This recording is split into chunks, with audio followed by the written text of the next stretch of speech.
কাছে আসো। ছি বাবা, তোমার লজ্জা করছে না? কি ব্যাপার জাহিদ, এই মেয়ে তোমাকে বাবা বলতেছে কেন? হ্যাঁ আমি জানি না, আমি কিভাবে বলবো, আমি তো এই মেয়েকে চিনি না। যাও যাও যাও যাও যাও। কি বললে বাবা, তুমি আমাকে চিনো না? ও হ্যাঁ হ্যাঁ, হ্যাঁ, চিনতে পেরেছি।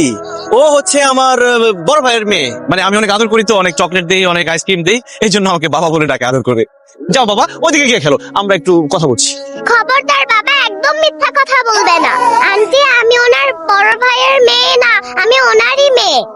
চুপ, বেশি কথা বলবে না। তোমাকে ওখানে খেলতে বলেছি, যাও। বিশ্বাস করো সোনিয়া, ও আমার মেয়ে না।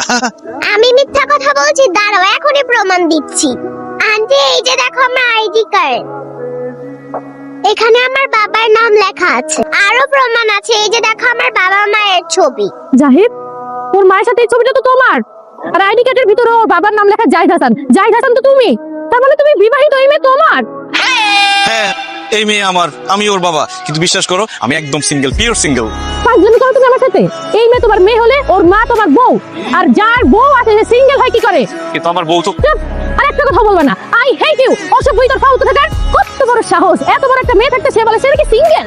খবরদার, আজকের পর থেকে আমাকে কোনোদিন ফোন দিবি না, আমাকে কোনোদিন মেসেজ দিবি না। যদি দেশ তোরে আমি জুতো দিয়ে পিটাবো। ইসরে, কত কষ্টে মেয়েটাকে পড়াইছিলাম। আশা, তোমার তো মা নাই, এখন কোনো মেয়ের সাথে কেন আমাকে তুমি কথা বলতে দাও না? তোমার নতুন মা লাগবে না? না, আমার আর মা লাগবে না। আমি থাকতে তুমি কোনো মেয়ের সাথে কথা বলতে পারবে না, তুমি কোনোদিন বিয়ে করতে পারবে না, তুমি সারা জীবন আমার সিঙ্গেল ফাদারই হয়ে থাকবে। তাই না? ওরে দুষ্ট তোর, আজকে দাঁড়া এদিকে।